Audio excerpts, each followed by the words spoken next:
Coming up today on the Talk of the Heartland, I'm going to introduce you to a young man who wants to serve you in the community.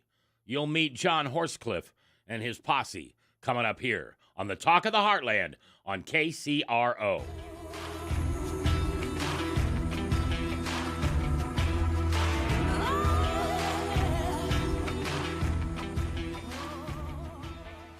The comments and opinions of Talk of the Heartland with Mac McCoy are not necessarily the opinions of Walnut Media USA, management, station manager Janelle Reeves, any particular denomination or religion, the mailman, the church lady, or anyone else of sound mind and body. Now, here's the Talk of the Heartland with Mac McCoy on KCRO, the Heartland's Christian voice. All right, good afternoon. It is a glorious day here in the United States of America. Some places better than most, and I'll tell you why it's a good place as we do our radio program today. Thank you for tuning in. I believe it's no accident that you're here. I believe that God has sent you here, and I mean this. I'm not goofing around. I believe that God reveals himself to people when they are praying heavily. Sometimes it's an itty-bitty prayer that seems just huge, and sometimes it's a huge prayer that God can answer in the snap of a fingers. So I believe that someone here on this radio show today will say something, and you'll hear it, and it came from the Holy Spirit, and that will be a way that you will know that God is listening to your prayers. So it's no accident that you're here. We've been praying for you, and we thank you. All right, on the radio program today, I want to introduce you to John Horsechief. Did I get that right? That's correct. All right, good. And we're going to learn all about John today because John is seeking, this is your first elected position? Yes. Okay. Well, maybe you were high school president or something, but this is the first government public one. Yeah, first time ever running. All right. And tell us again what you're running for. It is Metro Community College Board, and it's at large, so that covers Sarpy, Douglas, Dodge, and Washington counties. All right, and that's for the community college? Yep. All right. And why are you interested, and we'll get into the depths of it, but just to start out with, why are you interested in doing this? I mean, I'm kind of half nuts into politics right now, the way it's going, but we need good leadership. Is that you? I hope so. I feel like God has called me to this. I've prayed about it, and but as for the running for the seat of Metro Community College, I actually went to school there. And you'll hear some of my story, but right out of my rehab, I decided to go to Metro, and they gave me another chance at college because I had been previously kicked out of 2 colleges when I was in my addiction, and when I went through Metro, I loved it, enjoyed my time. I love what they do for our community. And I also just believe that education is just vital to our community. And right now, I believe that our education system is on it's the worst. You don't have to say it, I will. I don't know if we'll be seeing it here in necessarily our lifetime. I mean, we see some effects, but I'm worried about my kids. You know, they're going to live in this community. They're going to grow up here, and a lot of the Metro Community College students, they're going to go out in our community. They're going to serve and work and stuff like that. And so, I want my kids to have the best future, and I want other people's kids to have the best future. And I believe that it starts with our education system, our higher education system. Well, I like to hear those things. All right, that's awesome. Now, you've brought a big lug here with you who's one of my favorite people in the world.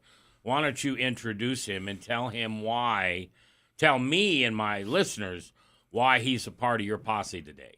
Yeah, so this is Pat McKernan. He was the former men's ministry director at the Open Door Mission, and when I went into the program, he was the men's ministry director then, and so he's been able to see me go from definitely my struggles, my hardest times in my life, and not just my life, but my wife's life, seeing my kids grow up, And yeah, he's been like a father figure to me, and it's just been great to see his leadership. So someone I truly respect. And Pat, you were part of the Open Door mission. That's correct, sir. That's the right name for it? Okay. And you were there for a long time. In different roles, about 18 years. And tell me what, if you and I were riding up in an elevator on 6 floors and I said, hey, real quickly before the door opens, tell me what the Open Door mission does. The Open Door Mission's a gospel rescue shelter located down in East Omaha by the airport. Been around over 60 years, and it offers housing, food, clothing, all the basic needs of life. But, in John's particular case, it also offers programming and programming that deal with addictions and life issues. And an amazing, amazing place. What I saw down there in 18, 19 years, you knew God's hand was all over that place and still is today. Were you as strong of a believer and follower of Jesus before those 18 years? No. It changes a person. I've often said that I think every staff member down there, their faith increased tremendously as being a part of that shelter. Well, when you know God exists and you actually pray for him to reveal himself to you, Amen. Guess what? Be careful what you pray for. That's right. I mean, one of the reasons you guys are here is because I pray that very prayer, John. At every meal I do, at every church, when I get some time, I say, God, listen, you're going to have to knock me upside the head when you're trying to reveal someone to me, because I'm not the brightest bulb in the bunch. And I think by that acknowledgement, because it's true, I'm not, God reveals himself to me and says, hey, pay attention to this Pat guy or this John guy that he's bringing around. He's one of mine. And that's the only way I know how to trust people is when God trusts them. And if God's going to bring a guy like Pat around, well, God doesn't make those kind of mistakes. I mean, he doesn't make any mistakes. I always want to say if it makes some, but he doesn't make that many mistakes. All right, Pat, and so as we go on today, I would like you to assist John or other way around, whatever, because you had a full eyeball on him for how many years? Well, I think it's been about 4 now, probably. About 4. Yeah, about 4 years now. And so I want to hear some of John's story from you as well as from John, because you're kind of the apostle in this bunch, and you can speak for him. Absolutely. You okay with that? I am okay with that. All right. Well, we're going to take our first break here on this Wednesday afternoon. Let me try to give you an idea what the weather's going to be like. Rain tonight, low, still warm, 57. Rain tomorrow, some thunder showers, big thunder boomers, and a high about 70. And then on Friday, a 60% chance of showers and thunder showers and a high about the same. So our highs and our lows are going to be about the same over the next 3 days. It's 69 right now here at KCRO, and we thank you for your time to spend with us today on the voice, the Christian voice of the Heartland. This is KCRO. KCRO is seeking partners interested in sharing God's message to our listeners. We would welcome the opportunity to discuss the mission of your business, organization, or ministry and how it might fit into the KCRO lineup. For more information, go to kcro.com and contact Janelle. Hello, my name is Walter Bowtie Williams. And I'm Alan T. Black. And I'm David Newsom. And I'm Pastor James E. Hunter. We'd like to invite you to listen every Sunday from 1 to 2 p.m. to a brand new program here on KCRO, AJDW Conversation. Make sure you tune in. Looking forward to having you joining us. Yes, please do. It'll be a blessing to have us bless you and you bless us by your thoughts. Summer is right around the corner, and the Salvation Army of Omaha is hiring. Spend the season making a positive impact on the lives of young people across the metro by joining the Kids Cruisin' Kitchen Summer Feeding Program. We're looking for a program coordinator, drivers for our food trucks, and assistants too. For more information, go to salarmyomaha.org or call 402-898-5885. Again, go to salarmyomaha.org or call 402-898-5885. Having a baby usually brings great excitement and joy, but sometimes it's accompanied by difficulty.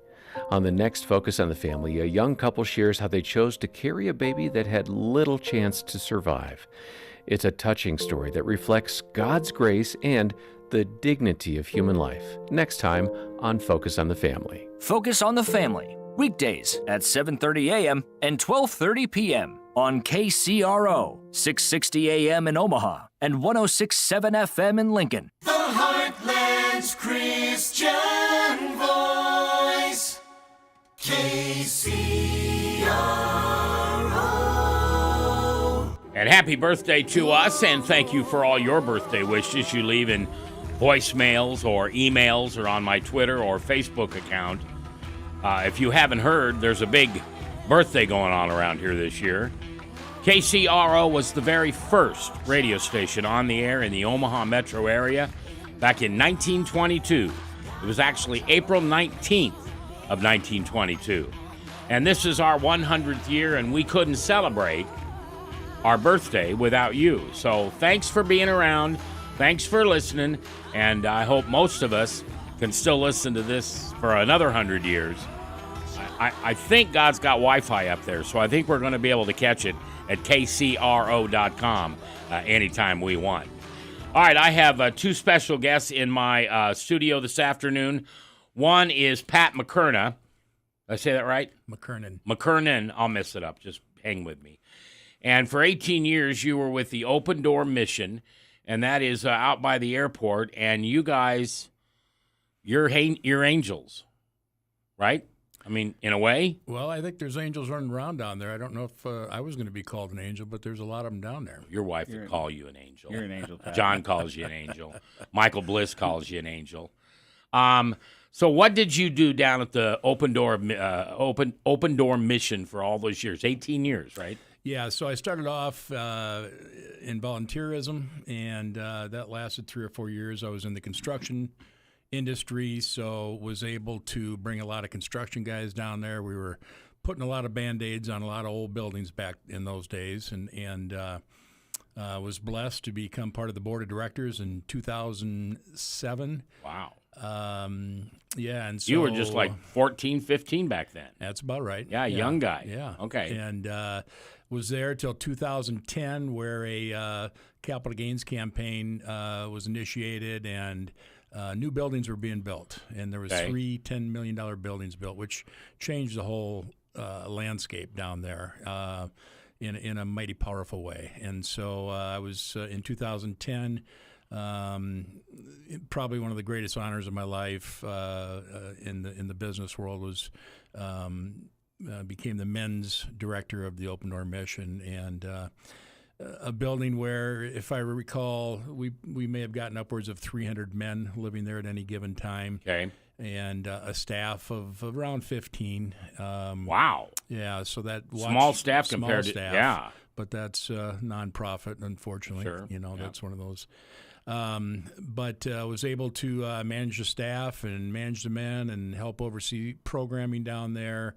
And, just had the greatest seat in the world to watch God's handiwork in men's lives. Now, is it just men at that in mission? that facility? Yes. There is a women's and children's shelter there, the Lydia House. Okay. And there's also the third building that was built down there was a permanent supportive housing, 43 apartment unit building. So people can transition. People have an opportunity to transition from living in a dorm situation to living in something that they're responsible for. Yeah, the new men's facility was unique in that it had a shelter side, but it had a programming side of 96 single rooms, which was, as I said, very unique in the country. Not many people had anything that looked like that. And so... Okay, hold on. Time out. Why was it unique? Well, because I think most missions in the country could sell off the dormitory idea, and that was the most practical way to house people. Sure. But to have 96 single rooms was very different, and so it's been used for the program men as well as renters at this point. So men can transition into a single room and pay rent, and all right, it's been a blessing. Pat McKerna is one of my guests today, as you just heard, 18 years with the Open Door Mission, and I bet you if we had a reunion, all the people that you've touched, we could fill CHI. I'm serious. You've been there for a lot of men. Yeah. Well, the truth of it is, Mac, that those men changed my life forever. Well, and isn't God cool about that? That is very cool. Yeah, very cool. All right, now today we'll hear more about you later, but today you've brought me. I don't want to. I don't know what I want to use a word like success story, but it's probably more like calling him the biggest blessing you ever had, or one of the biggest blessings. Absolutely. So tell me, between the two of you guys talk to each other, and tell me a little bit about who you were, John. How old are you now? I am 30. I just turned 32 on April 18th. All right, so let's go back 15 years, and you're 17. Tell me about John Horsechief at age 17. Horsechief. What do I keep saying? Horsechief. Oh, jeez. I'm sorry. No, it's okay. Chief. Yeah. All right. I'm sorry. I'm so famous for that. Horsechief. All right. Go ahead, Chief. Tell me.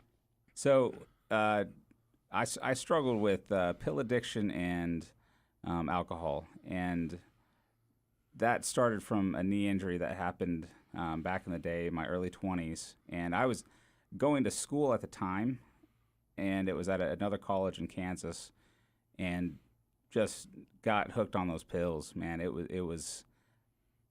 I want to say that it was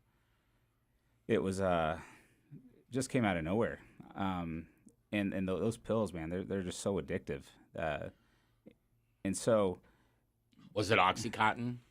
It was everything. It was everything. It was primarily opioids. Okay. Lower tabs, stuff like that. Okay. But OxyContin, yeah. And where were you born and raised? Oklahoma. Oklahoma. All right. And were you born and raised on a reservation? I was not. You were not. Okay. No. And so you're in college in Kansas, and you're having more fun out at night than you are in the books during the day. Yeah, and like I said, I just got so engulfed in that, and just kept chasing pills, kept chasing, trying to chase that first high is what they call it. Okay. And before I know it, I'm getting kicked out of college for not going to school, failing all of my classes, and at one point I did try to re-enter the college, and was successful, but then I was kicked out again. So that was my second time being kicked out of a school. Same one? Same one. They showed me grace the first time and went back in, stayed in the dorms, got in trouble for paraphernalia in my dorm. Okay. And then once again the bad grades, everything. And it was just I was about to get married, and just was really struggling. A lot of self-pity. And just victim being the victim, playing the victim, and just stuck in that lifestyle. Now, Pat, is that common? Is that a common story for a 17, 16-year-old young man? Well, I would say yes. Most of our guys probably didn't have the college experience. I didn't. I came out of the world of addiction and alcoholism. I didn't have that college experience, but most of the rest of the story is very common. Yeah, you get locked in and you're living that life, and you think that that's what it's all about. And I remember just waking up one day and realizing I was 30 years old and the whole world had passed me by. Friends had houses and marriages and things looked like they should look, and I was lost, just completely lost. My guest today is Pat McKerna. He was for 18 years a member of the Open Door Mission, everything from counselor to a men's boss. I don't want a boss. Director. Yeah. And eventually sat on the board and helped with a pretty big funding campaign, which gives them now a 3-building campus? 3 $10 million buildings were built, but there's 7 buildings on the campus. Okay. And what is that campus? Has it always been the Open Door Mission campus? No. That campus had some old industrial type buildings on it years ago. The Timberlake Outreach Center today is the old Harold's grocery store, which we own today. Fleet Pride was a semi-truck repair business, which we own today. And so, a lot of different representation down there in that area. And these are all businesses that you guys operate in the commercial world, but you help train these men and these women in this Open Door Mission to have a hope, have a future, have a job, a trade. Yeah. So the unique part about the Open Door Mission programming is that it's really 3-faceted. And so, we're hitting on the mental health, we're hitting on the faith perspective, we're hitting on the recovery. And the hope, of course, is that if maybe one is not doing so well, the other 2 cylinders are running and a man can continue on in his recovery. I believe it outfits a man to prepare him for what's waiting when he leaves because, it's safe inside of our doors. The real test comes when you leave. Yeah. And the real world comes back around to hit you in the face again. So, well, we're going to take a break. Pat McKernan is the voice you just heard, 18 years with the Open Door Mission. But who we really want to learn about today, and I say that way because this young man, John Horsechief, is asking for your vote. And I'm in no way, whether I support him or not, I am in no way telling you that he's any different than any other candidate because I don't know that, and I kind of have to say that for the politics. But I think when you get to meet this young man, you'll realize that you, too, would like to see him helping the lives of young people all across our metro area, and that's the job that he seeks. Now, make sure I get this right. You're running for the at-large seat of the Board of Governors on the Metro Community College. Yes, that's correct. All right. We're going to learn more about him and his story and more about those stories of some young men down at the Open Door Mission as we continue. If I haven't told you lately, I appreciate you listening. My name is Mac McCoy, and this is the Talk of the Heartland on AM 660, FM 106.7 in Lincoln, and all around the world at kcro.com. The ministries you listen to every day here on KCRO all have one thing in common. They're all working to bring souls to Christ. Many of the ministries that do such a fine job of sharing the word of the Lord never know the impact they have on their listeners' lives. So today, take a minute and let your favorite program know they are making a difference. If you need contact information for a specific program, you can call us here and we'd be glad to help. Thanks for listening, and God bless.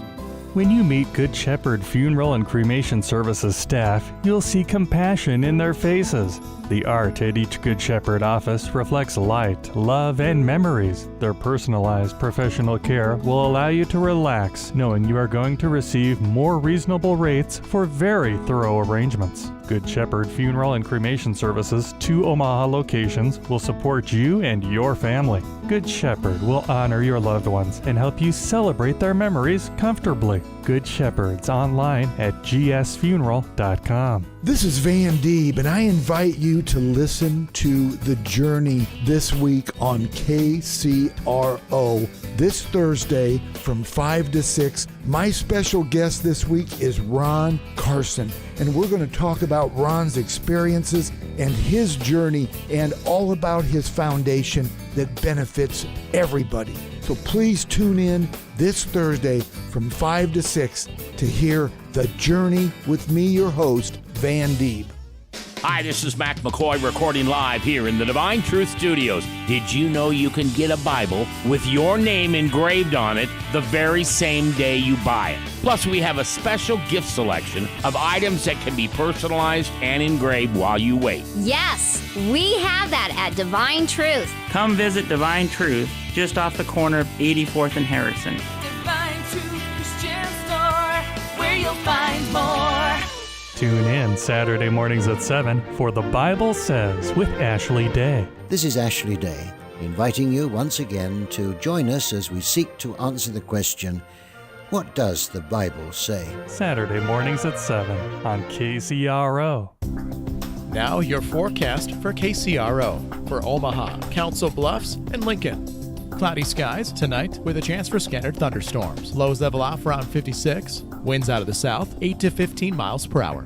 Chance for scattered thunderstorms tomorrow. Highs level off around 70. Cloudy skies expected. Chance for scattered thunderstorms tomorrow night. Lows dip down to about 53. Overcast skies. I'm weatherology meteorologist Paul Trombley on KCRO. Right now, 81. KCRO. 81 degrees? Seriously? Man, you don't like the weather in Nebraska, just stick around. It's going to change.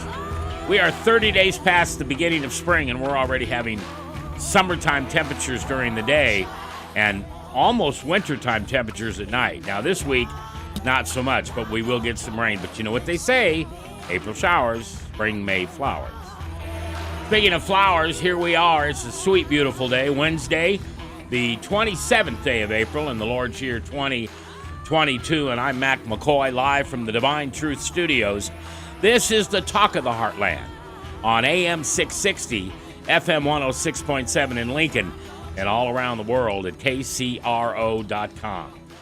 So I have this man that I met when I first got here to town and met him through a really neat guy by the name of Michael Bliss. And you guys have a, how would you describe the Barnes ministry? Not the open door. This is just the little thing that you guys have there out in the suburb. Unique. Very unique. Probably the first thing that comes to mind. And that's because of the facilitator, Mike Bliss. Yeah. An amazing man, amazing friend, amazing example. He's a walking billboard for Scripture. Okay. And, yes, he is. Wherever he goes, I used to love to hear his stories of meeting an elevator operator in Tennessee or a dental assistant in Omaha, and where he was sharing his faith openly. And so Mike is he leads that group every Friday morning. It's very early. I used to pick the men up at the Open Door Mission at 5 a.m. Wow. And we would get out there at 5:45. We begin with a prayer session, and then Mike will lead in a certain piece of Scripture, certain body of Scripture, and as of late, Coach Ron Brown from the Nebraska Cornhuskers is a very big part of the group, has been for a long time, and he's been leading on Zoom. The world changed with COVID, so now some of it's Zoom, some of it's in person, but I count it as one of the greatest tools we had at men's ministry. You look around for the right groups to align yourself with, and the Sports Barn was right at the top. And Michael Bliss is the head of that, and it's not a public organization. It's a private organization, but if it's something you'd like to participate in, just look up Pat McKernan, and he'll show you the way. Now, one of the people, John Horsechief, you were one of the people that went to that barn ministry for a while. Yes. What brought you to Omaha? Because you're from Oklahoma. You went to college in Kansas. What happened after your college in your campus in your college in Kansas? So I met my wife on a Native American reservation. We were both serving there. I was interning, and she was there serving from her church at Grace Central Church, and me and her met, and she would come back every Sunday to do music, and so we became friends, and eventually started dating, and then got married. And how long you been married? We've been married for 6 years. Okay, good. Any babies? Yeah, we have 4 children. Holy Toledo! Yeah, I know, man. We started out our first time having kids. We had twins right away. So. Oh well, okay. Yeah, that makes sense. Yeah. And so you tell me about those 4 children. Are they boys, girls? I have one boy. He's part of the twins, and then he has a twin sister, and then I have 2 little girls. Ooh, boy, you and that boy better sit close. We're buddies, but Good. I love my girls too. So. Well, of course you do. All right, so you move back from Kansas to Omaha, or is there a stop in between? Yeah, no, I came straight here. We moved here, and you know, me and my wife, we really struggled in the beginning.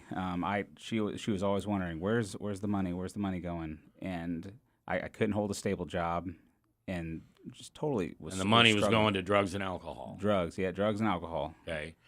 And I have to ask, before we get too far down the road, why Omaha? I mean, what brought you here? You had never lived here before, right?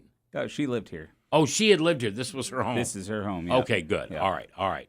And so, at what point did you say? Did you have that come to Jesus meeting where you knew that if you didn't change something, the threats, the loss of jobs, the constant alcohol or drugs, they were going to catch up with you, and that was going to be it? Yeah. So I had always been in church. My parents, they love the Lord, and you know, I bet your mama prayed for you, didn't she? Man, my mom was a prayer. Yeah. She was went through the hardest times. I'll tell you what. Yeah. My dad as well. But and so I always had my faith, but I was falling away. I was definitely a prodigal, and one day I was actually at work, and me and my wife had a real bad falling out. And ouch. Okay. And so I was at work, and I was like, I was actually high, but I was praying. I was like, Lord, I cannot get off of these drugs, and I do not want to. There's nothing in my will that I can summon to get off of these. Okay. So whatever you can do, Lord, deliver me from this alcohol and these drugs and just being a lazy person. And I literally prayed that. And then what happened? It was like a few weeks later. Even had an even bigger falling out with my wife, my in-laws, and they were like, "Okay, well, can't stay here." And not your wife and kids, but you can't. I can't stay. Yeah, right. They were like, my wife was like, I don't want anything to do with him right now. Yeah. And so my father-in-law was like, "Okay, well, you can't stay with us. There's the Open Door Mission, or you can find your own way and do whatever it is you want to do." But all right. So and how long ago was this? This was in 2016. 16. Okay, so about 6 years. Yep. So you went down to the Open Door Mission. Yes. Tell me about that first time you walked in that door. Were you all alone? I was. I had basically clothes on me and went in there, and I didn't know what to expect. I had stayed in a shelter before, but nothing like that. And so when I came in, I was welcomed right away. Like they were really loving, very caring. I had an interview with Pat McKernan. He sat down and talked with me.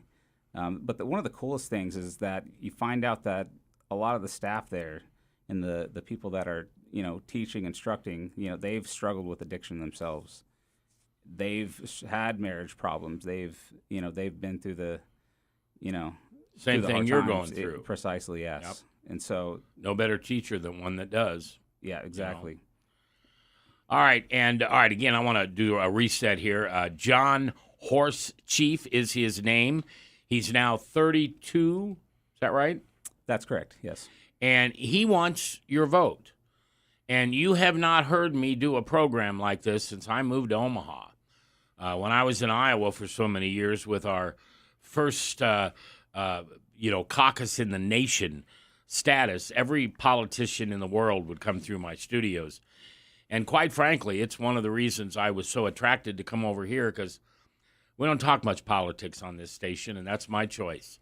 And I'd much rather talk about Jesus. But when I get to put the two of them together, or someone brings me someone who has put the two together, like John Horsechief has, I want you to know about this guy. And I'm not telling you to vote for him. I'm I'm not even registered to vote yet in Nebraska. I'm still voting in Iowa because I haven't changed my residency yet. But I just want you to listen to him today and decide whether this is someone that you'd be comfortable with your kids and your grandkids. Because he went to Metro Community College here in town and kind of ran out of grace there also, as he put it, but never gave up and graduated and now wants to become on their board of directors, the board of governors it's called. It's the position that's at large. So the good news is you get to vote for him. And what did you say the counties were or the areas were? So it's Douglas, Sarpy, Dodge, and Washington counties. All right. Now help me out a little bit. Where is that from where we sit right here? How many miles north, east, west, and south? We're at 120th and Dodge. We're in Douglas County, right? I wouldn't know the specifics, but it's a lot. Okay. driving around and trying to campaign, it's a lot of miles. I mean, you're talking about from anywhere from Blair to Bellevue. Oh wow. Yeah, it's big. Springfield, different areas, so it's a lot. And you're attracted to this position because, and I heard it earlier, so I want you to talk about it for a minute again, but this is for your kids. You just said you've got one boy and 3 girls, and you're going to have to, no, you don't have to, but you're going to trust government schools because you want to get in there and try to change the way these kids are being taught. And to just talk about that a little bit, John, what you see needs to be altered, changed, corrected, left alone in government schools. And by the way, that's my term, not his. You and I would say public schools. After being in politics as long as I have, they're government schools. The government's running those schools, not the public. Anyway, go ahead. Great questions. And so when I first started school in my early 20s, I would say it was kind of different. Some of the things that you learn, I didn't really notice back then, and I feel like kids, whenever they first start their higher education, they're 18, some are 17, they're young, and so they can be vulnerable to absolute type of teaching. And as I got older, I became an adult learner. Ended up going and getting my bachelor's at Creighton, and then getting my master's at the University of Pennsylvania is what I'm about to get. Yeah, good for you. And so, wow. But as I started, what a story. Yeah. But as I started to get my higher education as an adult learner, I started to see those absolute type of teachings being blended in to our higher education. All right, hold on. Time out. What's an absolute style teaching mean? I don't know what that means.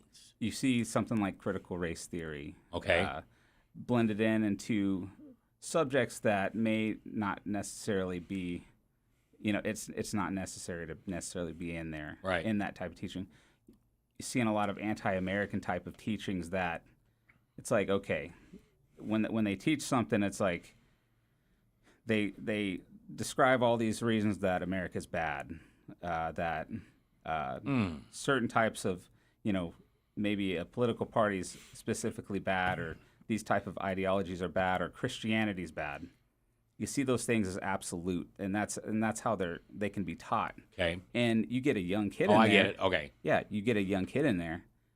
They might be swayed, they might not, but there's a good chance that they might be. I know when I was young, and I would hear that type of teaching, you're gonna probably catch me. I'm gonna probably be like, oh man, that's a new type of thinking. Wow, thank you for letting me know that. Yeah. But as an adult learner, I'm set in my ways. I'm a lot older, so when I hear that, I'm like, well, that's not actually true. That's not accurate what you're teaching.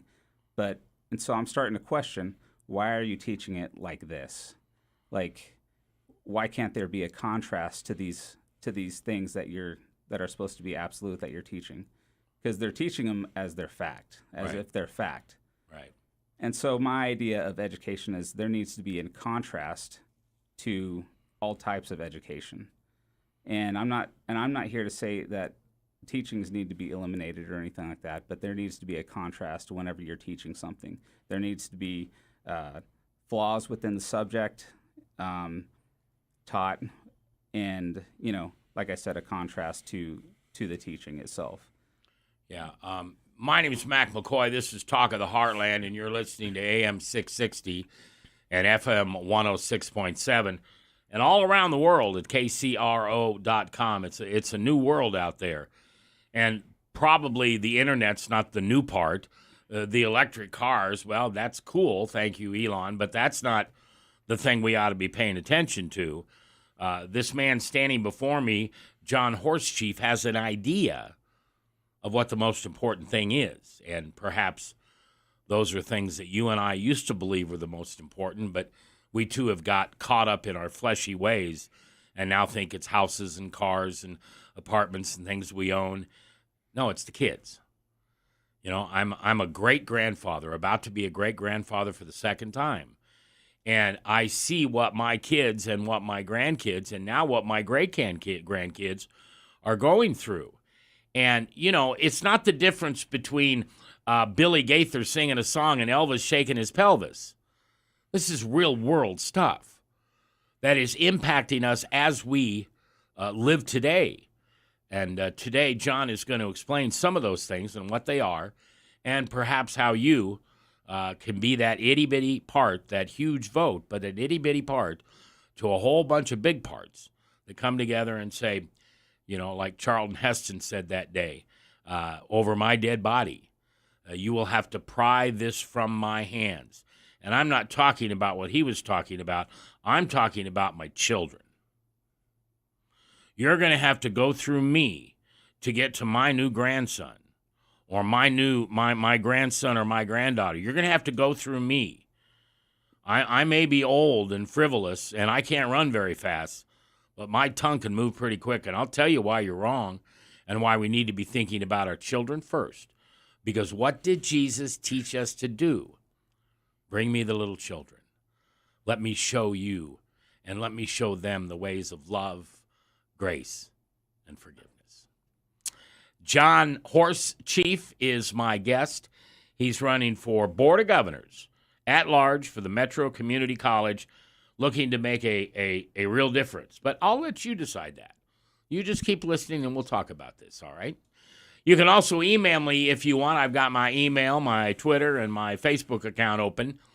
The email is Mac, like macaroni, mac@kcro.com. Go to Facebook, go to Twitter. That's right. I have always had a Twitter account, but I'm kind of charged up because of what's changing on Twitter.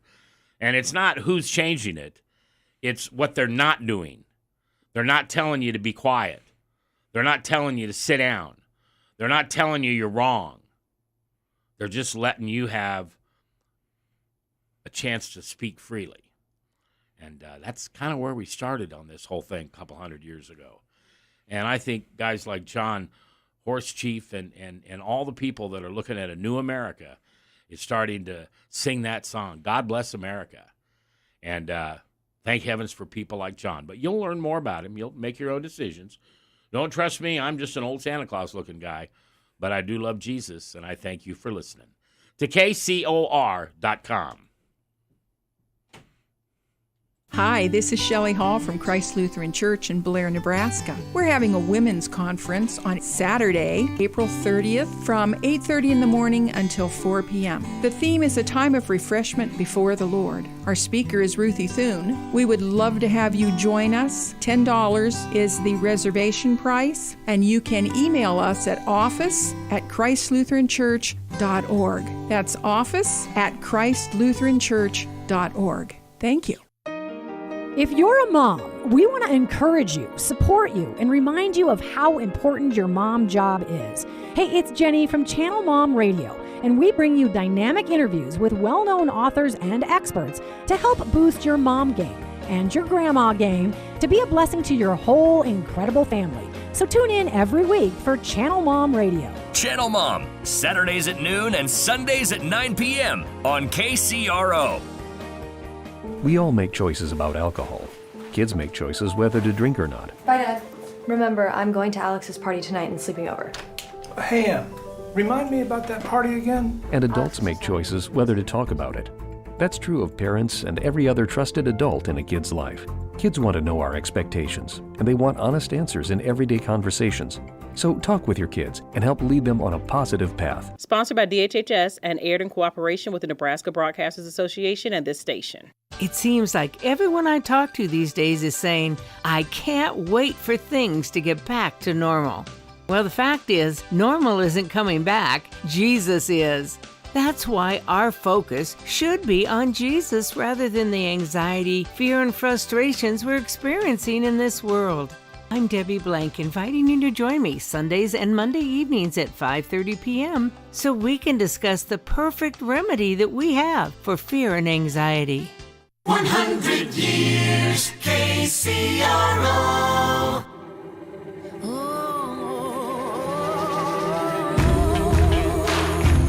What a glorious day in the Midwest it is today. And thank you, Lord, for the weather and the warmth and the water and everything you're doing for us.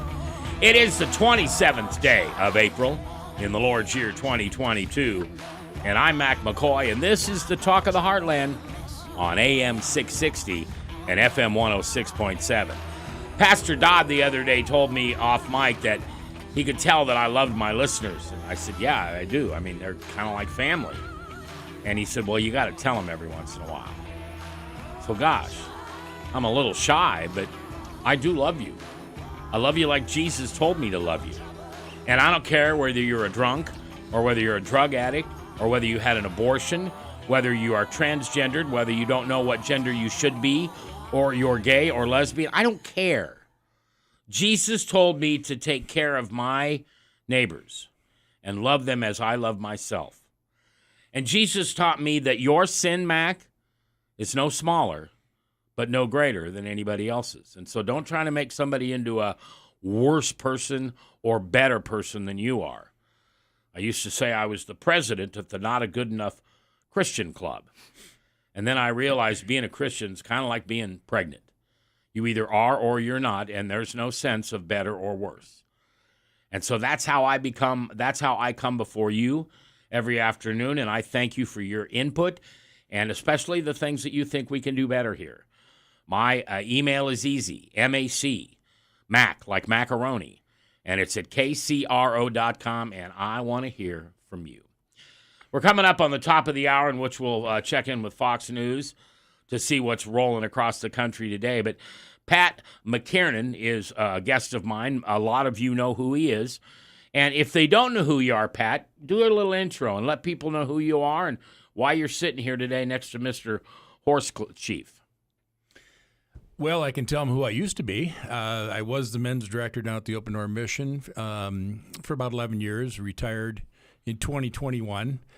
That's not very long ago. It's not that long ago, no. And you're still wrapped up in it. I got my fingers in a couple of little things. Yeah, that's what I hear. Volunteering with. That's what I hear. We meet with graduates of the group, okay. male graduates on Monday nights, and it's been a huge blessing for a retired guy to be able to reconnect with these faces and amazing men, courageous men. I really, really, truly believe that the men that I have seen and worked with in recovery through the years might be some of the most courageous people I know.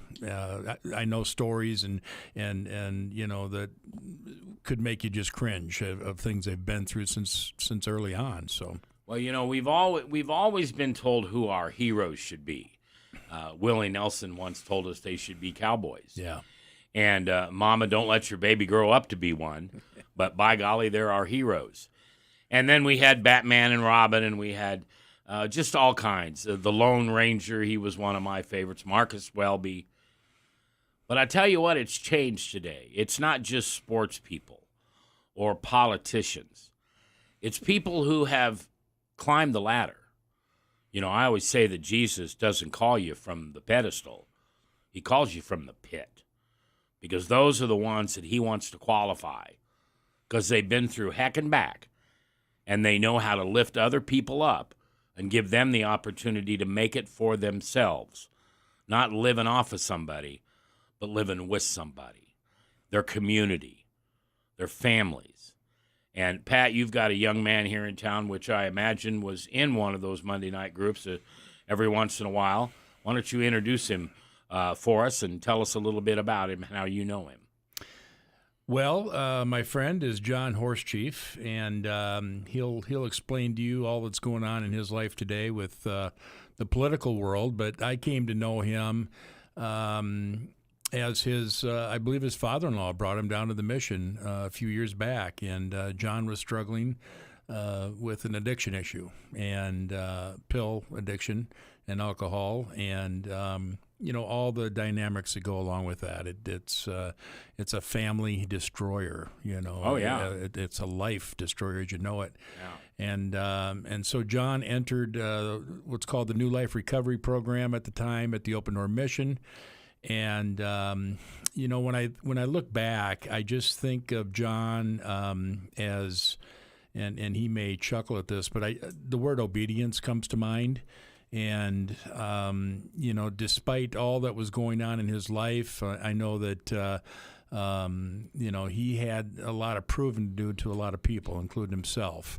But he became willing, and through that willingness, an obedience starts to become a discipline for you, and it's God-centered. It's God-centered all the way through, and so John jumped in with both feet in many different directions. As we talked about the sports barn as being an allegiance to the men, just a great outlet for the men.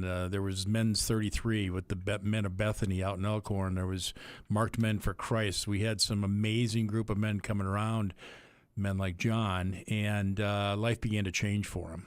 And as it did, his faith grew stronger, and he started to become that man that God intended for him to be as a father and as a husband. Well, Jesus told us, and Matthew quoted him, in Matthew 28. And when people say to me, well, I don't know what God's will is for my life. Mm-hmm. What am I supposed to do? Well, God laid it out in one verse. Go out into the world, make disciples of all men and women, and baptize them in the name of the Father, the Son, and the Holy Spirit. And I don't want to embarrass you, but you're one of those apostles. Michael Bliss is one of those apostles. Ron from the Nebraska football team, he's one of those. And now, John, you're becoming one of those. Amen. That's what it takes. We all step up for the time we can serve and open ourselves to God. Reveal John to me when he comes around so I can help him. I don't know how to do it. You're going to have to help me, help him, but I'll follow your way. Amen. Yeah, and our mutual friend Michael Bliss he's just one of those great guys. Great guys. All right, John Horsechief, you are running for the Board of Governors at large, seat at large for the Metro Community College, and you went to that college. Tell me what you think are 3 things that need to be improved in today's public or government education. And I'll let you think about those because I want to take a break and get Fox News in here. But I want to talk about, and maybe you've got 100, I don't know. But can you give me 3? And they don't have to be the most important ones, but 3 things that my listeners can say, yeah, we do need that. It's about time somebody was going to do something about it.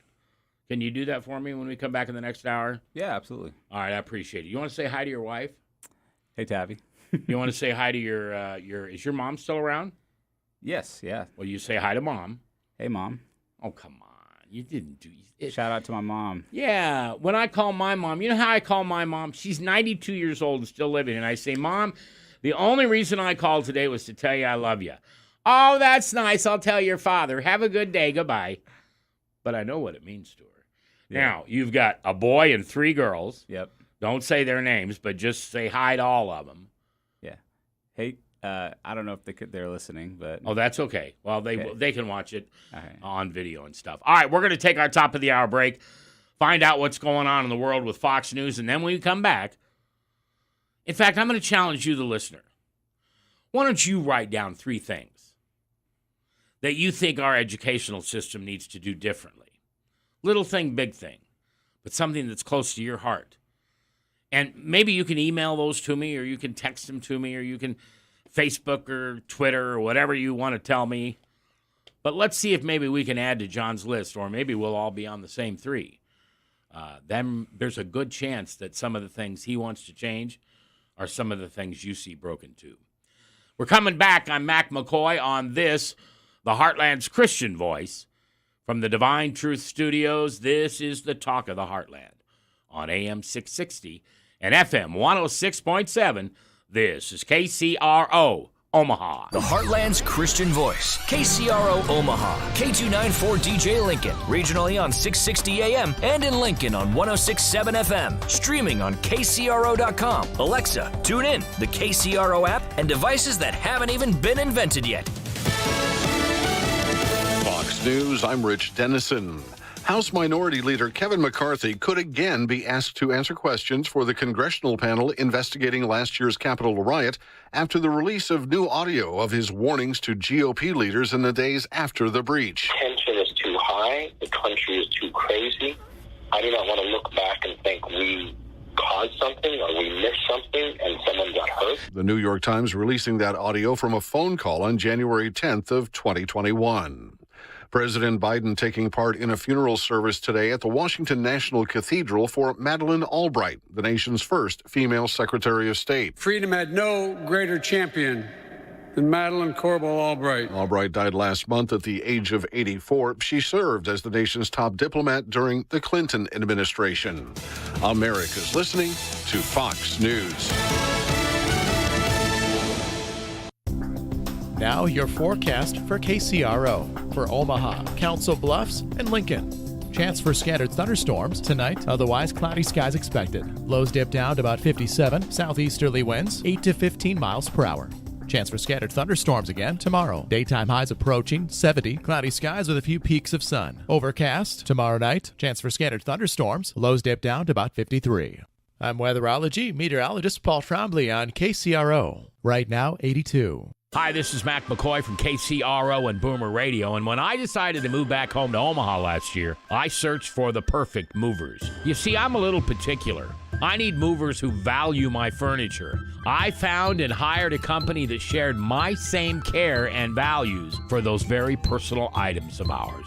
I chose Black Belt Movers, a locally owned Omaha company who offered me professional, honest, affordable relocation services. The team at Black Belt Movers, and they're like ninjas, wrapped, packed, loaded, and unloaded everything perfectly. How do I know it was perfect? Not a scratch, not a dent, and not one single item was lost. Choosing Black Belt Movers was a win-win-win decision for myself and my family. So whether you are moving across town or across the Midwest, Google Black Belt Movers and schedule your perfect moving experience today. And thanks for choosing Black Belt Movers. This is Steve Arterburn from New Life Live. Do you have any character-building people in your life? That's what I call the people that make your life difficult. We hate the fact that they're even in our lives, but without them, we'd never come close to what God wants for us. Tune in at 1 o'clock Monday through Friday as we answer questions on how to deal with some of the character-building people in your life.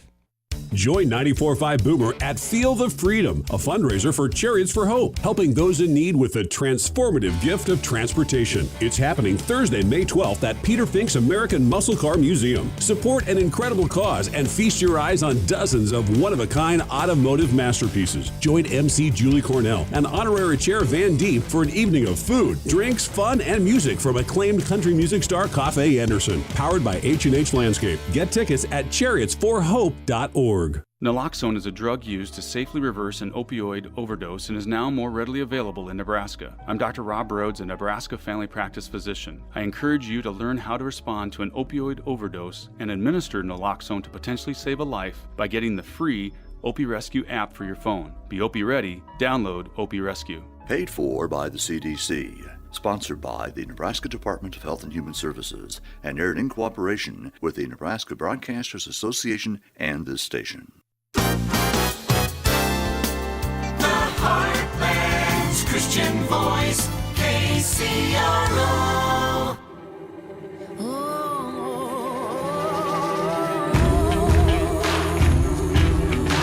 Tell me what you think hope looks like. When you say, I hope something's going to happen, what do you mean? Does it mean you hope God gives you a chance to change it and you're ready to go into the soldier's mode and get it done? Get her done?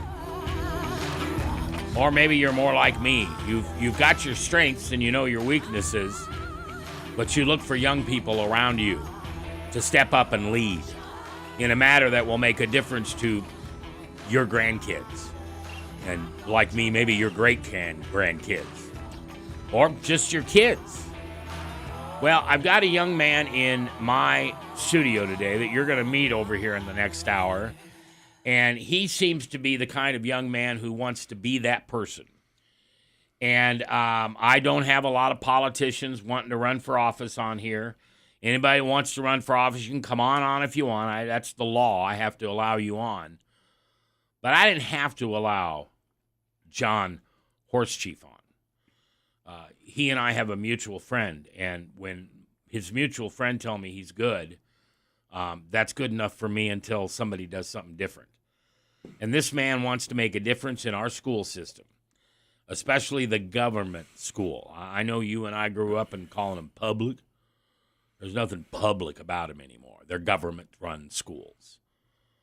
And John even has a story about how he heard some of the things they were teaching, and it was like, wait a minute, hold on, that's what do they call that when you do that to the kids? You kind of tell them what to think, and that's what they got to think. It's just crazy what they're doing to them. So John Horsechief is running for at-large seat on the Board of Governors for the Metro Community College because he went there and he sees the things that are changing. And he's by my measurement, and to you that may not mean much, but I think when you hear him talk, you're not going to hear pompous. You're not going to hear arrogant. You're not going to hear prepared speeches or positions.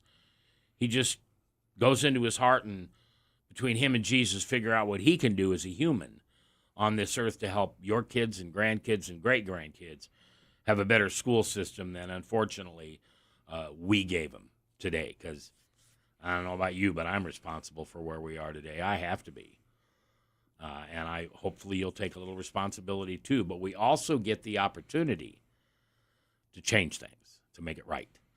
And so let me introduce to you John Horsechief, 32 years old, married, 4 children, 3 girls and a boy. Oh, my gosh. Think about his days.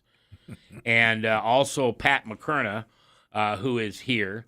And Pat is a friend of mine who worked with John down at the Open Door Mission years ago when John was at the end of his rope, like so many of us, me included, have been at the end of our ropes.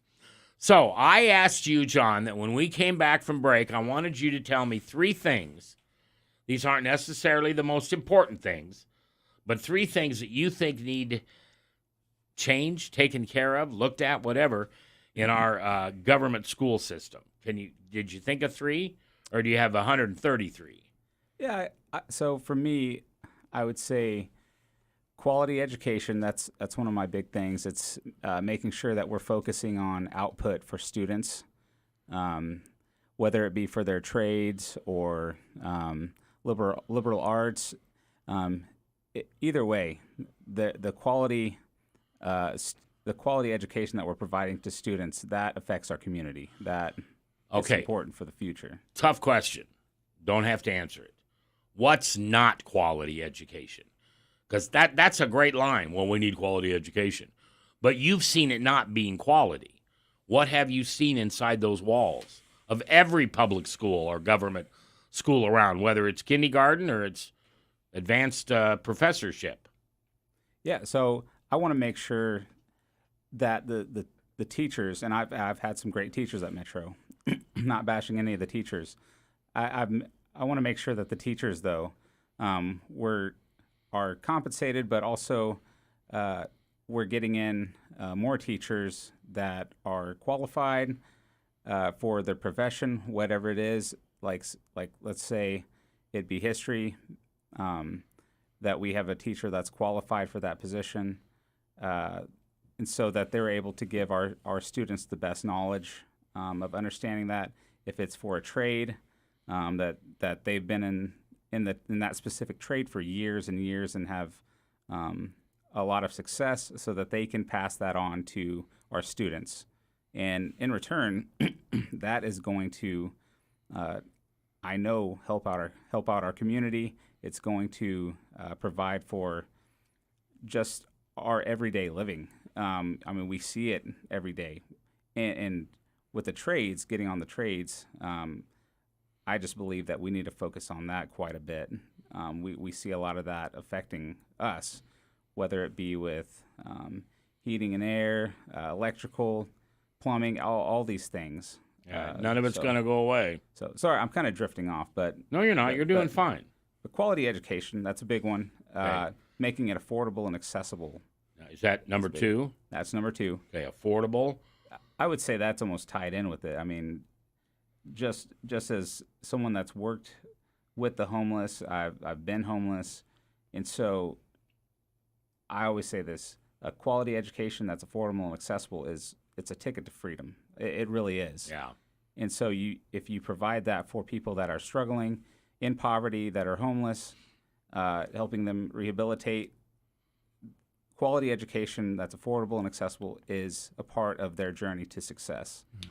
Yeah, I'm involved in a company that's coming to Omaha, and I'm not at liberty to talk much about it, but I can tell you why it's drawn me into their circle, and that is a lot of what you're saying, that it's coming down to education, and we need to go to every single part of our community, whether it be an Indian reservation or the most affluent over here. We still have kids not learning what they need to learn to be able to be productive in our community. And there are especially those that aren't afforded the right kind of education because of, I don't know, whatever it is, right? I don't need to point fingers. You said something about teachers. We talk about it being affordable. Have a mentor teach a class in woodshop, not just somebody who looks it up on YouTube. And one of the hopes that this gentleman and I have is that we can begin to help train people in trades, just like you did, talked about. Teach them trades that they can go out and immediately make $65,000, $75,000 a year, which, you know, when you and I were growing up, John, that was rich style. Somebody made that kind of money, they were rich. Today, I'm not even sure that's poverty level for a family of four, you know. So, all right, so we've got a quality education, and you're telling me what I heard you say was a lot of that starts with the teachers. Give them a chance to teach what they know, not what somebody else tells them to teach. Yes, precisely. Yeah.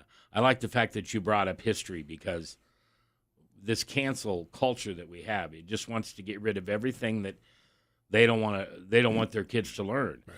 And isn't history kind of you got to learn what people did? Yeah. Exactly. So we don't make the same mistakes again? It's messy. Oh, yes. Man. It's messy, but it's necessary.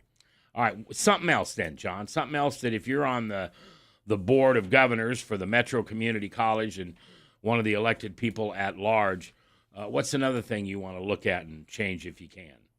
So I think what affects our community too is the tax levy. That's one of the things that I believe I could try to lower. I mean, that's a focus because, you know, we pay property taxes. That's a big thing here, and so I want to focus more on partnerships, public charity. I'm a nonprofit professional, and so I work in our development team at the Open Door Mission. And just from learning from our community and seeing the outpouring of support from our community, I believe that we can sustain some of the coverage of lowering the tax levy through public charity. And so, wow, I love our community, and I know that, like I said, the property tax issue is one of the biggest issues, and I feel like I personally believe that we can make that change. Well, and I like your idea. You want to make that change through private citizens helping quality education be affordable, mm-hmm. and not just tax your houses and your cars and everything else. All right, I like that. All right, John. John is my guest today. It is John Horsechief. He is running for Board of Governors, position at large for the Metro Community College. But look past the Metro Community College, would you? I want you to look back at some of the people that you admire in politics. And I'm not going to mention any names because I'll say somebody you don't like. And then the whole thing goes out the window. But there are people out there that when you walk into that voting booth, you are honored to give them the one thing that you have to help them accomplish the goals that they want to accomplish for you. And that's your vote.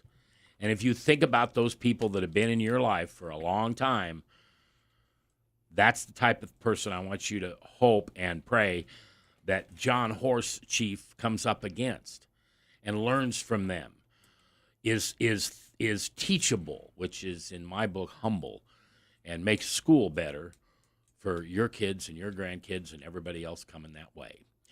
It's 1:15 I'm Mac McCoy. This is the Talk of the Heartland here on AM 660 and FM 106.7 in Lincoln, and we'll be back on KCRO. Oh, if I haven't told you, thanks for listening. KCRO is seeking partners interested in sharing God's message to our listeners. We would welcome the opportunity to discuss the mission of your business, organization, or ministry and how it might fit into the KCRO lineup. For more information, go to kcro.com and contact Janelle.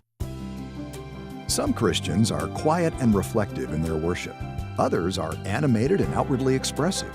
So what does it truly mean to worship God in a community of other believers? Hear Chuck Swindoll provide a biblical answer when his series called The Church Awakening continues. Thursday on Insight for Living. Insight for Living with Chuck Swindoll. Weekdays at 8:30 a.m. on KCRO, 660 a.m. in Omaha and 106.7 FM in Lincoln. Warm ovens and great smells aren't the only reason people love working at Country Hearth. Job security at a third-generation family-owned company, great pay and benefits, and the opportunity to rise within the company are also in the mix. Besides production, there are a lot of other positions throughout the bakery. Maintenance fixes and maintains machines. Sanitation keeps the machinery and facility clean and safe. Shipping coordinates getting products from point A to point B, and there are delivery driver positions too. Are you ready to find the best fit for you? Find out more and apply today at countryhearthjobs.com. My son Aiden has asthma. Secondhand smoke has triggered his asthma so badly, he ended up in the emergency room and spent multiple nights in intensive care. Now he's on a whole bunch of medications. My tip to you is, don't be shy about telling people not to smoke around your kids. Call the Nebraska Tobacco Quit Line, 1-800-QUIT-NOW, 1-800-784-8669. Paid for by Tobacco Free Nebraska. Aired with the Nebraska Broadcasters Association and this station. KCRO.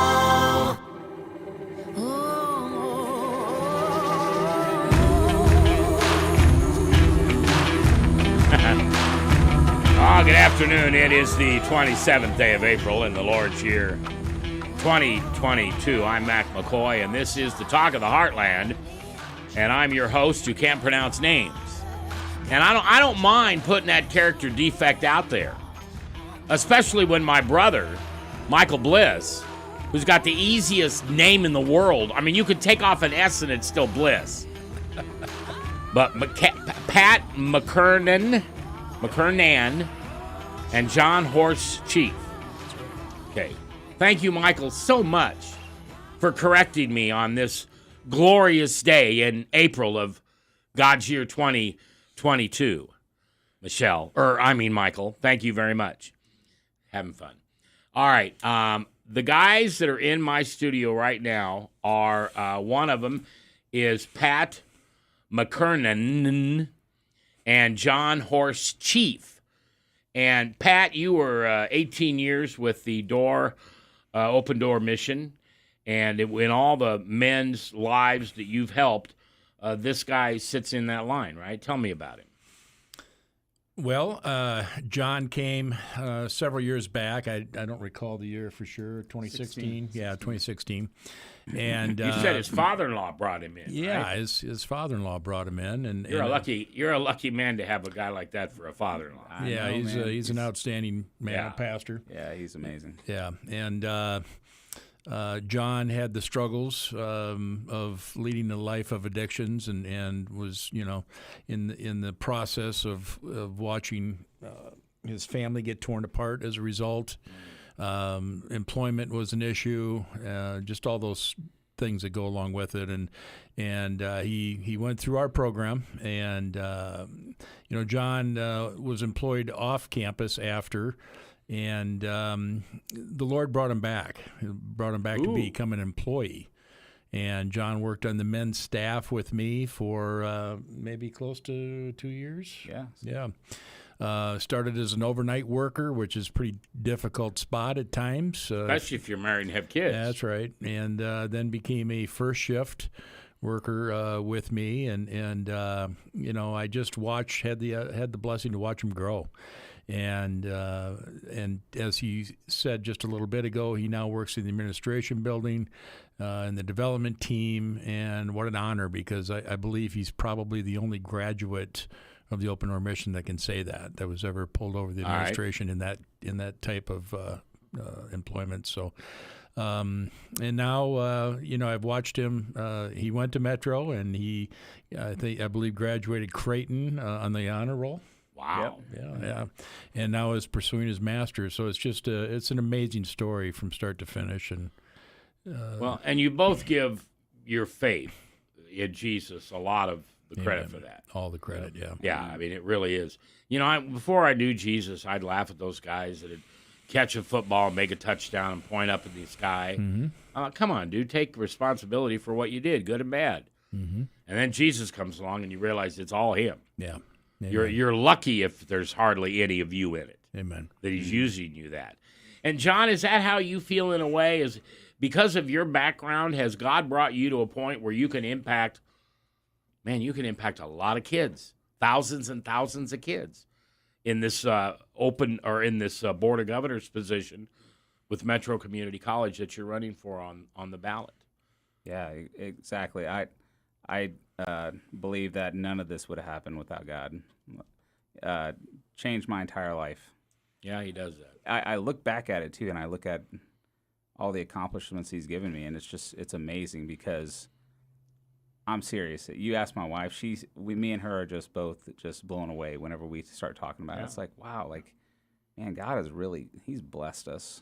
Now, just remember, he doesn't call the qualified; he qualifies the called. And he probably called you a long time ago, and you just didn't know it yet. I wasn't listening. Yeah. Yeah. Well, none of us do. All right, now I want to get into what may be a touchy subject for you, if you can, and if not, just tell me to be quiet and play a song. You're Native American, and when we started talking about some of the subjects that I did not want to get into or was scared to get into, because I'm a big mouth and I cause people problems because I tell them what I think. I think that's my job. I'm not sure sometimes. But as a Native American, I would wonder if you stood up and wanted to fight for schools to keep their mascots that were Native American and everything. But you want to do that for a different reason, and it's not a journey because of where you've been. You talked about it earlier, taxation.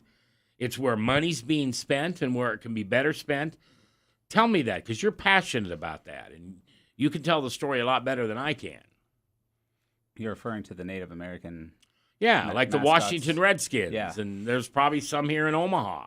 Yeah. Do we have, Pat, anybody in Omaha that's...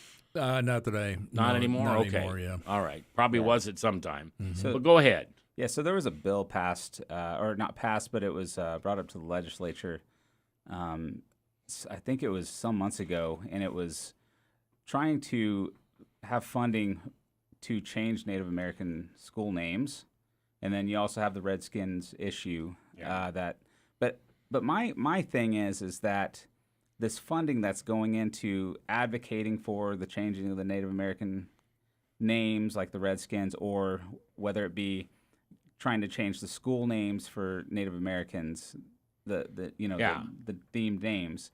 The issue that I have is that these are short-term efforts that ultimately do not help the Native American community. Okay.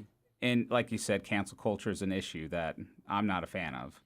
Yeah. But the big thing is that money that is being allocated or potentially allocated to the changing of the name, which is all public relations. Yeah, yes, exactly, precisely. It could be better used for, let's say, helping Native Americans actually with long-term efforts such as education, helping them to get maybe scholarships and grants. My biggest thing is like, okay, I love nonprofits, so put that money into a nonprofit that specifically helps Native Americans maybe transition from high school to college. And ultimately, I mean, you bring in Metro in there, you could put that in with Metro Community College, helping them transition into Metro, helping them to get that first start, that ticket to freedom with education. But that's the big thing is it's the difference between short-term efforts that absolutely will be forgotten within, a day or 2 weeks, whatever. Right. Yeah. Okay, if you give me enough money, I'll change the name. Yeah, or long-term efforts that actually are measurable. Yeah. And that's the biggest thing for me. I want to see that type of change within the focus of Native Americans. And it's unfortunate that it's being focused on the names of schools. Yeah. Yeah. Now, here, let me reintroduce you. John Horsechief is his name, 32 years old, of Omaha, Nebraska, father of 4, wife to a young lady by the name of Tabby. Yep, Tabitha. Yep. And friends of a guy that I know by the name of Pat McKernan. And Pat is somebody who spent 18 years at the Open Door Mission, helping young men like John. And John is one of your, can I say, protégés? Are you one of his mentors? What are you to him? Because you're obviously important to him, because you're sitting here with him on the radio. And it's past an hour, and it's past your bedtime. Yeah, you're right about that. Well, today, friends, brothers in Christ, brothers in recovery. You know, John got sober about the same age I did. Almost 30, and there's a kinship there. We have crossed some of the same paths, only 30 years apart. So addictions don't change their face; they look the same after all these years. Okay. And so that's a language that you can understand each other with.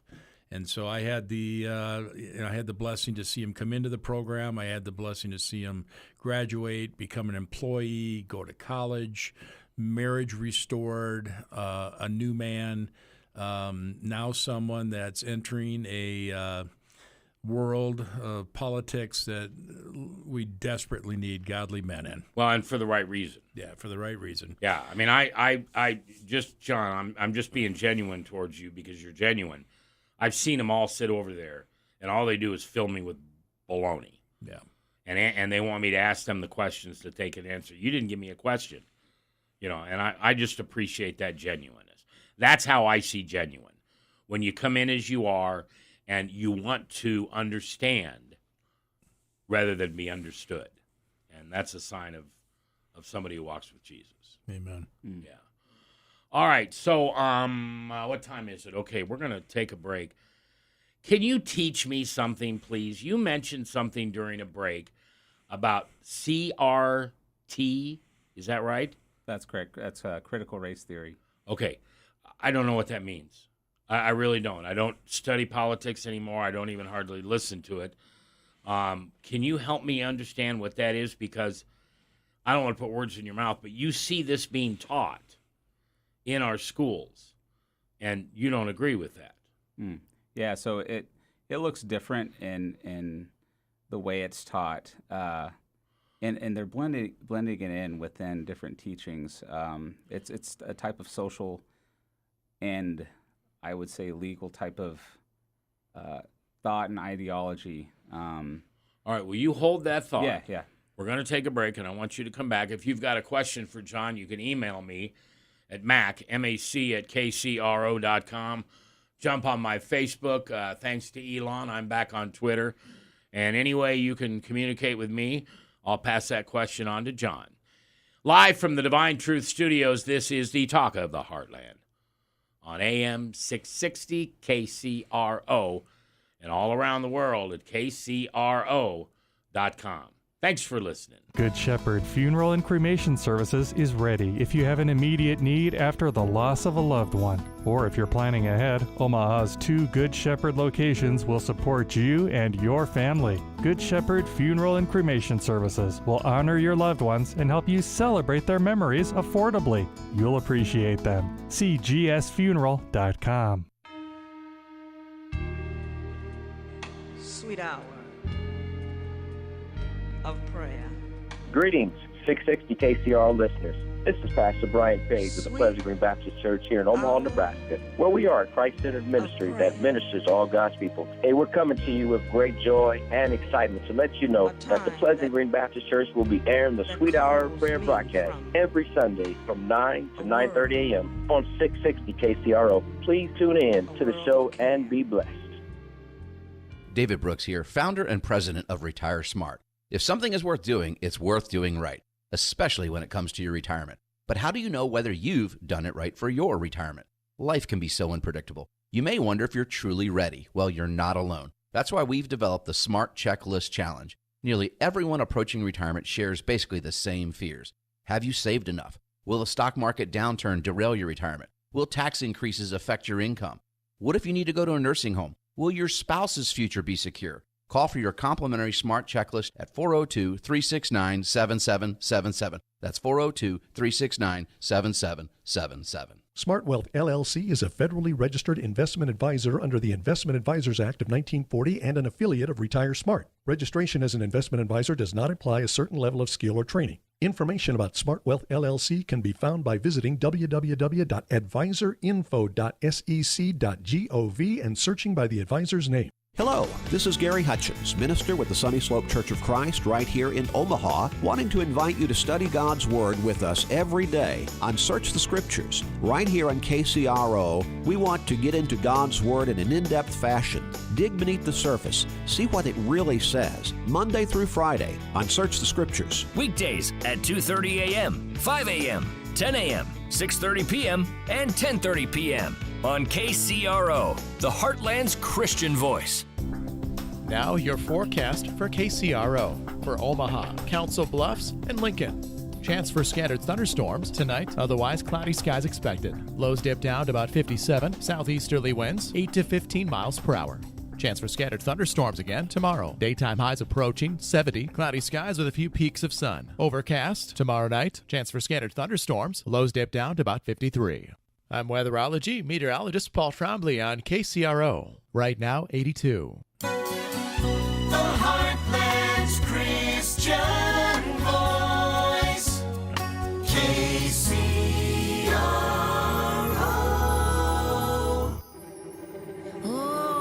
Coming up today at 6 o'clock, it's Adventures in Odyssey. At 5:30, usually in the afternoons, it'll be here this coming Monday. Debbie Blank, a local evangelist and a lover of Jesus, and her program, Living Word Ministries, will be on. And tomorrow at 5 o'clock, you can join me in welcoming Van Deeb to the airwaves here on AM 660 and FM 106.7. Van has a program every Thursday called The Journey, and it is someone who has been successful in business and also successful with Jesus. He's a heck of an interviewer, puts together a great program, and you'll hear it every Friday here at 5 p.m. on KCRO. I'm Mac McCoy, and we're into the last half hour of the show today, and we're going to try to make it the best one. I've got your questions and answers. Some of you have talked. Some of you have shared some things with me. I've got an email here. Hold on, I got to go back to email. I've got an email here from Nick, and Nick is asking, why, as a Native American, would you care if it was paid for or how it got changed? Don't you just want it changed? Meaning the name of some high school or college teams being named after Native Americans. And I know where Nick's coming from. I don't agree with him, but I wanted to hear from you. Because it really is odd. Your concern is that the money that's being spent to change it, that's not where it should be spent. If you're going to spend money, where should we be spending it? So I'm trying to get the question right. Okay. Are you asking? Are you saying that Nick is thinking you'd be thankful that they're putting. Well, I don't know, Nick, but what I read is he thinks you should be thankful that people are changing Native American names out of the teams. But you're saying, well, with the money that it takes to do that, it doesn't matter to you. Let's put the money back into education. Yeah, I actually, to me personally, and I'm full-blood Native American, 100%. I personally am not offended by a lot of the names. I mean, you have, let's say, the warriors, the chieftains. I mean, to me, and I think about this, those are kind of cool names. It's like, it's like if they're names that in a way are making fun of them, which I don't know if I've heard of any necessarily, but to me, they're it's not that big of a deal. I mean, when I hear them, if I go to a school and we're playing the Chiefs or something like that, I'm like, hey, that's kind of cool. That's part of my last name. Like, there you let's go. go. But it's to me personally, it's really not that big of a deal. Well, what that tells me about you is you're not easily offended. Yeah, that's correct. And that's really important in this day and age to it's okay if you want to offend me. I'm just not offended. Let's walk down the journey of talking about what's important, not whether I can make you feel better because you've chosen to be offended. So just a little bit of me there. Pat, you're looking at me funny. Well, I introduced him once as him and I as two Irishmen. I think he got offended that day. Oh, okay. It's not so bad being Irish. He called me Mick Horsechief. Mick Horsechief. I was like, no, man. Mick Horsechief. Well, Bliss can't be too upset with me on messing up names. All right, now, I asked you this before the break. You mentioned something about critical race theory. And I choose not to be the smartest guy in the room anymore because I used to have to be that. And so now when someone like you that I trust are is intelligent, and you're both, can you help me? Talk to me like I'm a 9-year-old. Talk to me what critical race theory is about and what is it? And it's something being taught in school. And what are our kids learning? Yeah, so it's a form of, it intersects race, law, society, but it's like a form of racial justice and teaching equity over equality. You hear that word a lot, is equity. Yes, yep. And so they believe that equality is in a way unfair. And for me, when I hear that and I see that, when I first started hearing equity in school, I was like, what? Equity? What about equality? Yeah. And so, to me, in a way, that it teaches racism while fighting racism. Yeah. It teaches that whiteness is bad, that and it puts race into every single issue. And I've heard it said before, it fans the flame of racism. It keeps it going. And I believe that because if you hear one of the classes or you're in one of the classes and they're teaching about it, you hear about a lot about white males, straight white males being bad. They're the perpetrator and everything. And it's like, they actually tell kids that in school? They teach higher education. You'll hear that. You'll hear that straight white males are the bad person. And so I'm like, that's racist. Like I was going to say that's racism. I'm like, there's a lot of straight white males that I respect that have never been racist any. I mean, you have Pat McKernan here.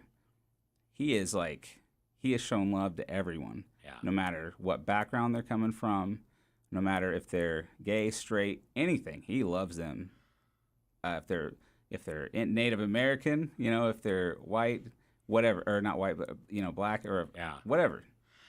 I spoke to in Iowa. Fort Madison is the tough prison, and it's a federal prison. And I was asked to give a message, that's what we call preaching, to the civilians, to the inmates, whatever you want to call them, and it was supposed to be on race. And I started out, and I probably could have shut up after I said this. When Jesus came and died on that cross, he did it for one race, the human race. Mm-hmm. And after he did that, we no longer should have a difference in races. Our differences should be, do you love Lucifer or do you love Jesus?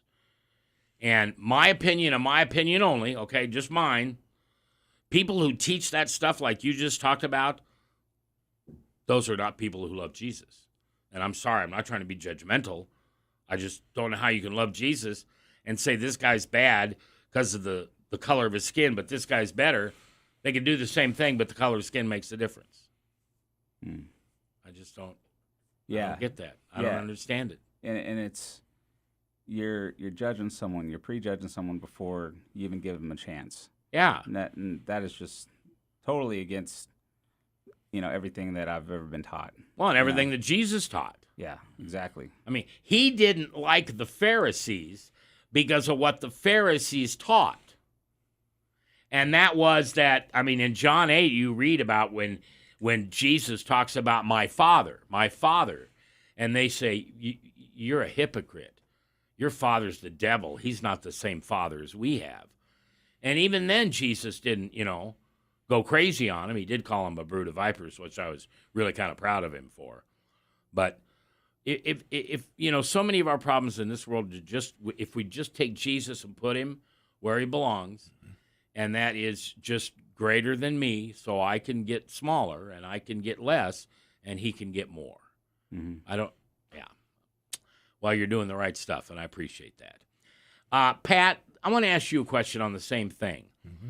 When you spend time helping men at the Open Door Mission, and I know you're not there anymore in the full-time capacity, but I'm going to answer the question I'm about to ask you because I know you, but race never even enters into it. You're almost colorblind. You know, and if I got that wrong, you can tell me. No. Today, you're right. I grew up in a community, eastern Iowa, that was lily white. And, I recall a couple of folks, a couple of black families in town, and being friends with them. Yeah. I moved out here in the 80s, and that was when the mayor of this town decided to integrate the town, and he subsidized 20 black families from Chicago to come move into, it was Dubuque, Iowa, and everything went crazy. There was cross burnings in the yards, and the mayor of Dubuque was on Larry King Live, and I was sitting back here watching this from Omaha and just amazed at the reaction. And you know what? I grew up in this town and it was almost like I had blinders on. You know? Well, it didn't exist. There weren't any minorities. They didn't exist in our town. Yeah. And so, I don't feel that I ever felt racism in any bone in my body. But I think all of us have to take a really, really close, hard look at that, because it's very possible that each of us have a little bit of that in us, and it's something we all need to address. I don't believe critical race theory is how you address that. I believe that's something that compounds the problem. But I believe that, I remember someone saying to me, sit down with some of your friends that aren't the same as you and ask questions. And I did that. I did that down at the mission with some of the men. Tough questions. Yeah. And it really opened up my eyes, because you have to come to understand how they grew up and how they perceived. And anybody that's different, we're all a little afraid, in some way, shape, or form. And I think that's where racism is born, is that fear of something you don't know about. And I had a friend that I worked with that was a guard on the Russian-Chinese border. How would you like that on your resume? Yeah. And he told me growing up that they were taught that America was going to bomb them, and they would hide, and they would go to bomb shelters being ready for this. And I thought back to when I grew up, it was the same thing. Remember, we were taught to go under the desks. And we were taught all these crazy things that Russia was going to bomb us. And so it's that fear of the unknown, I think, that racism is born out of. And we're living it again. Yeah, we're living it again. Yeah. All right. So my guess, you just heard Pat McKernan, right? That's correct. All right. 18 years with the Open Door Mission here in Omaha. And the other voice is someone who is following in Pat's footsteps. Loves Jesus, wants to help everybody, especially those that don't get a chance to be helped because wrong place, wrong time, wrong.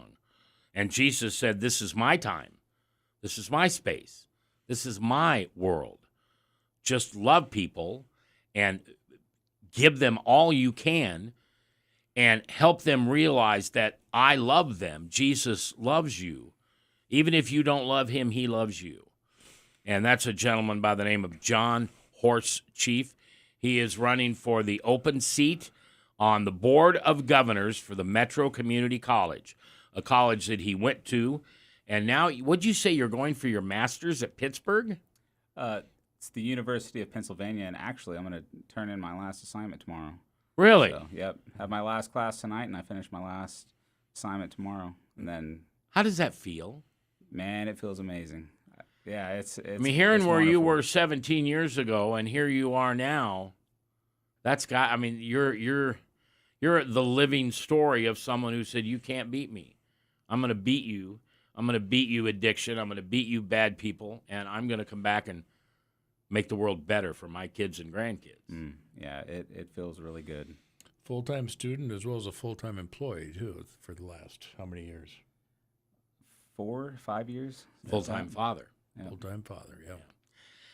All right, we're going to wrap this program up when we come back, and I've got one simple question for John Horsechief, which is a long ways away for this question to ever be asked of him.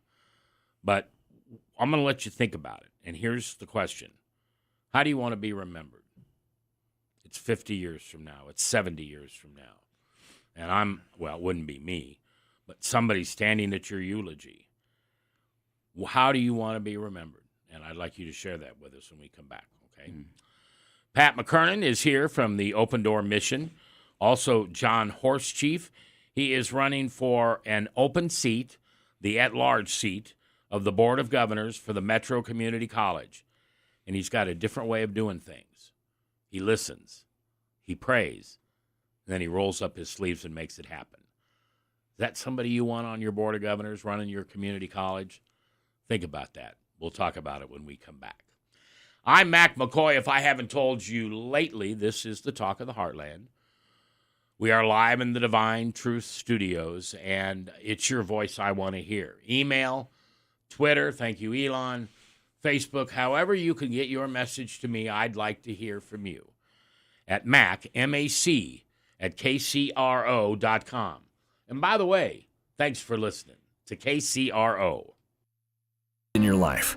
Tune in to Spotlight Good News Omaha on KCRO 3 times daily, weekdays at 5:30 a.m., 9:45 a.m., and 10:15 p.m. with your host, Tim Janisewski on KCRO, the Heartland's Christian voice. Let's tackle electronic waste together. Cross Electronic Recycling takes anything with a cord, battery, or a motor and guarantees secure data destruction, proper handling, and disposal so your intellectual data is never compromised. Items are dismantled, sorted, and separated, and when possible, refurbished and repaired, helping the less fortunate through Cross Training Center. Let's tackle electronic waste together with secure data destruction at Cross Electronic Recycling. Find us at crossrecycling.com. That's crossrecycling.com.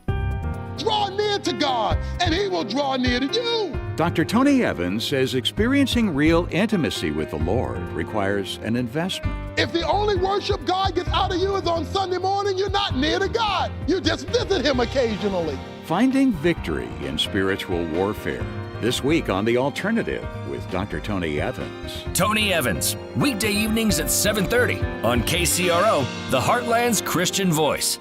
I was just talking to Cheryl at Vandervorst Insurance, and she said that texting while driving is the main cause for insurance hikes right now. Surprised? So to make sure you're not paying too much for the coverage you need on your auto, home, and business, call Vandervorst Insurance at 330-7979. As independent agents of multiple companies, you'll make the best informed decision for your family. And by the way, to stay alive, don't text and drive. Vandervorst Insurance, 330-7979 or vandervorstinsurance.com.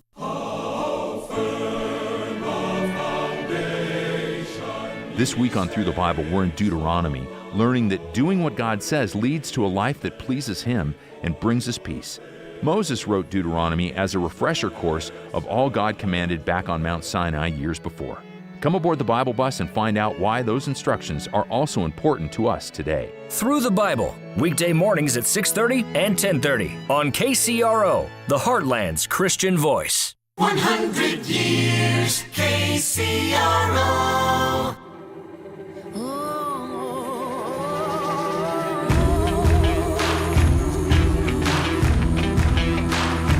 As we wrap up the radio program today here, the Talk of the Heartland on AM 660, FM 106.7 in Lincoln and all around the world at KCRO.com.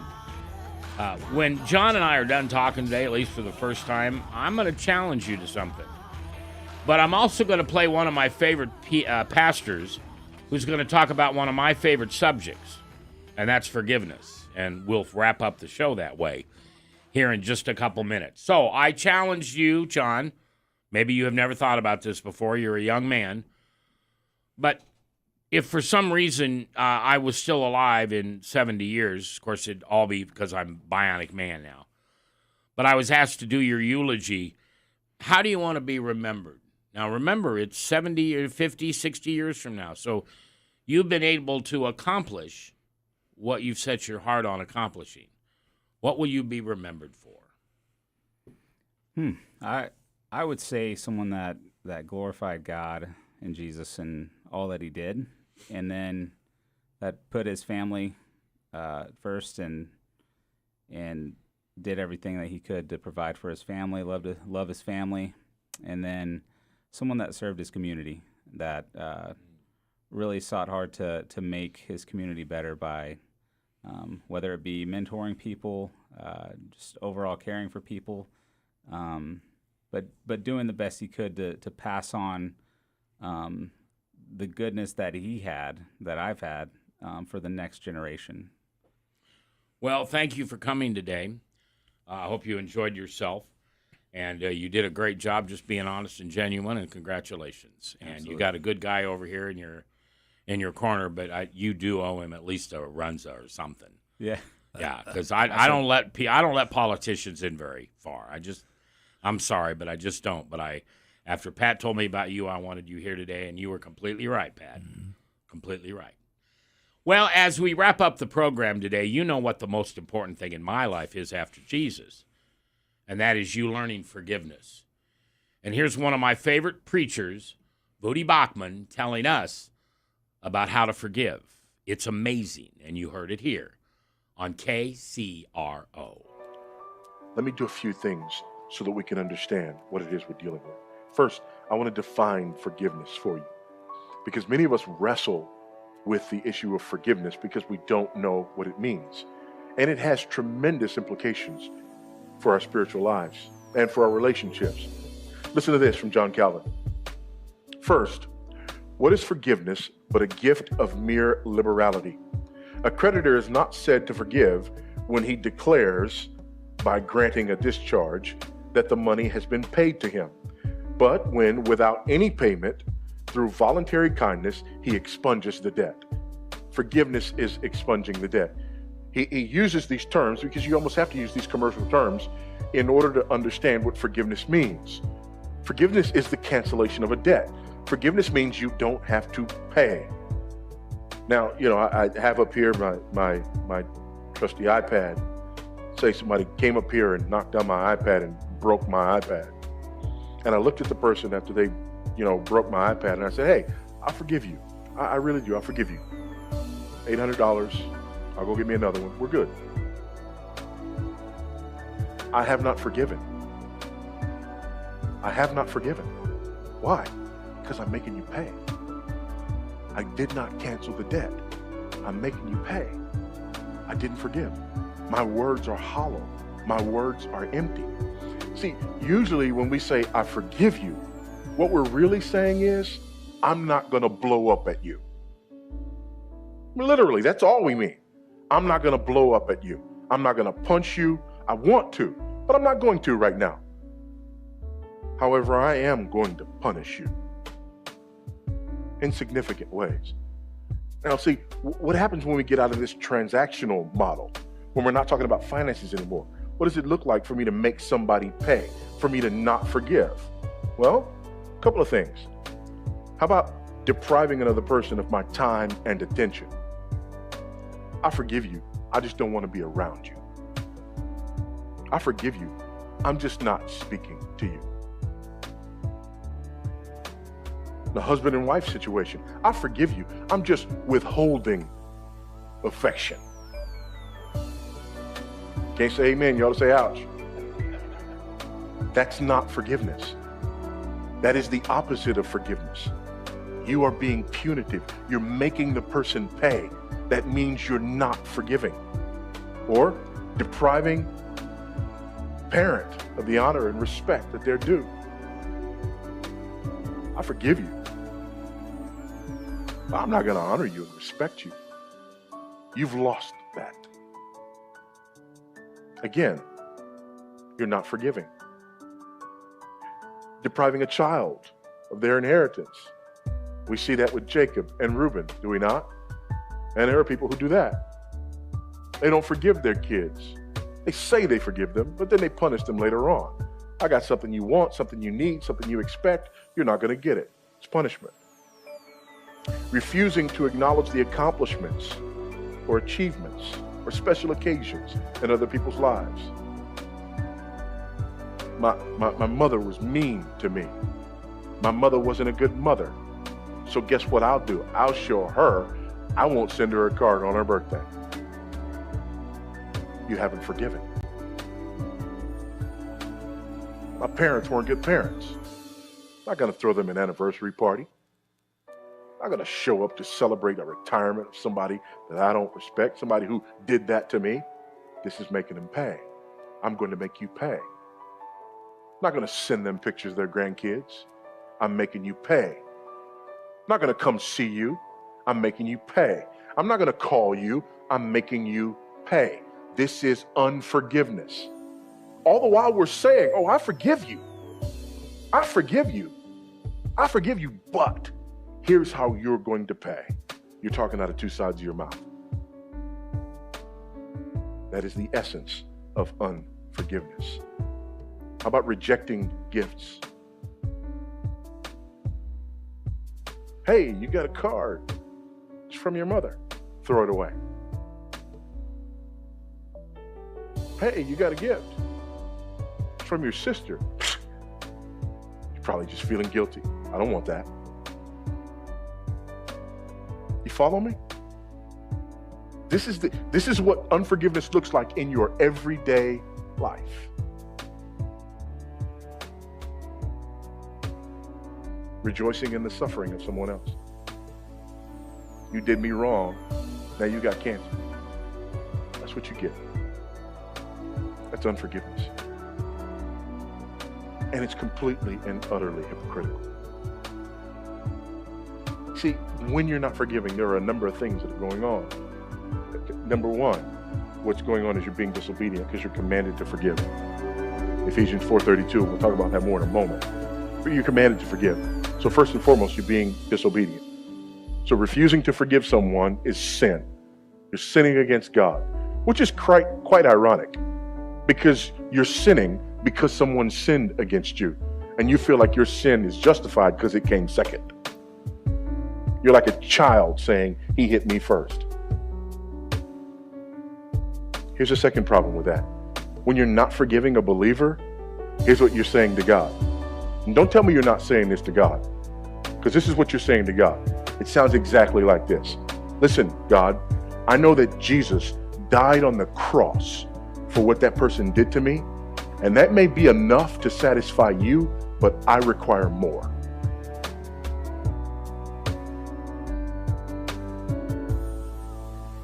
The death of Jesus Christ is not enough. I spit on the cross. It cannot pay for this. Die again, Jesus, because what you did wasn't good enough to cover this. They need your death on the cross plus the silent treatment from me.